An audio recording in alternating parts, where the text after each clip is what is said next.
Click here to subscribe.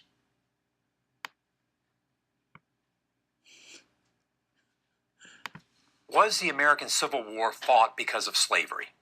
More than 150 years later, this remains a controversial question. Why? Because many people don't want to believe that the citizens of the southern states were willing to fight and die to preserve a morally repugnant institution. There has to be another reason, we are told. Well, there isn't. The evidence is clear and overwhelming. Slavery was, by a wide margin, the single most important cause of the Civil War, for both sides. Before the presidential election of 1860, a South Carolina newspaper warned that the issue before the country was the extinction of slavery, and called on all who were not prepared to surrender the institution to act. Shortly after Abraham Lincoln's victory, they did. The secession documents of every Southern state made clear, crystal clear, that they were leaving the Union in order to protect their peculiar institution of slavery, a phrase that at the time meant the thing special to them. The vote to secede was 169-0 in South Carolina, 166-7 in Texas, 84-15 in Mississippi. In no Southern state was the vote close. Alexander Stephens of Georgia, the Confederacy's vice president, clearly articulated the views of the South in March 1861. Our new government, he said, was founded on slavery. Its foundations are laid. Its cornerstone rests upon the great truth that the Negro is not equal to the white man, that slavery, submission to the superior race, is his natural and normal condition. Yet despite the evidence, many continue to argue that other factors superseded slavery as the cause of the Civil War.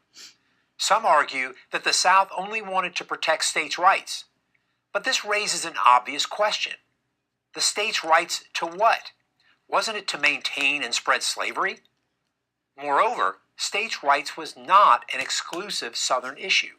All the states, North and South, sought to protect their rights. Sometimes they petitioned the federal government. Sometimes they quarreled with each other.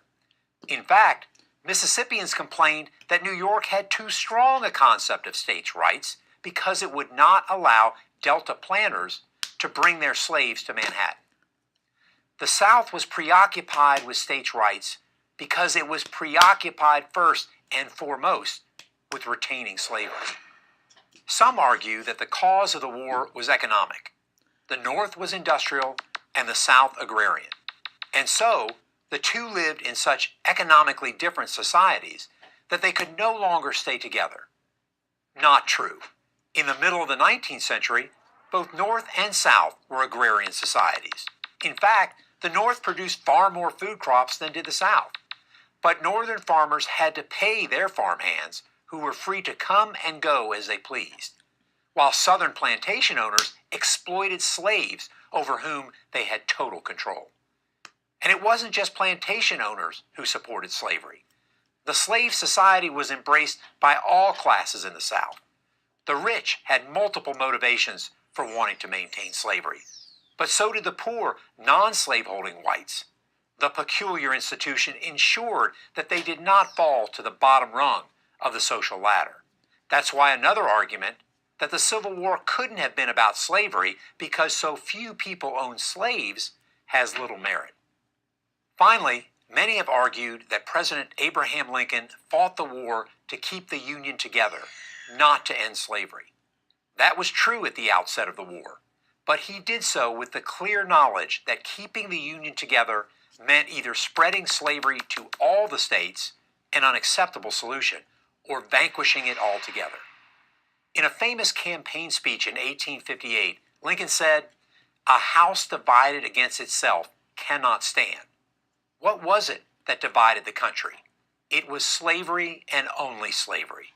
He continued, "I believe this government cannot endure permanently half slave and half free. It will become all one thing or all the other." Lincoln's view never changed, and as the war progressed, the moral component, ending slavery, became more and more fixed in his mind. His Emancipation Proclamation in 1863 turned that into law. Slavery is the great shame of America's history. No one denies that. But it's to America's everlasting credit that it fought the most devastating war in its history in order to abolish slavery. As a soldier, I am proud that the United States Army, my army, defeated the Confederates. In its finest hour, soldiers wearing this blue uniform, almost 200,000 of them former slaves themselves, destroyed chattel slavery, freed 4 million men, women, and children from human bondage, and saved the United States of America. I'm Colonel Ty Sidgley, Professor and Head, Department of History at the United States Military Academy, West Point, for Prager University.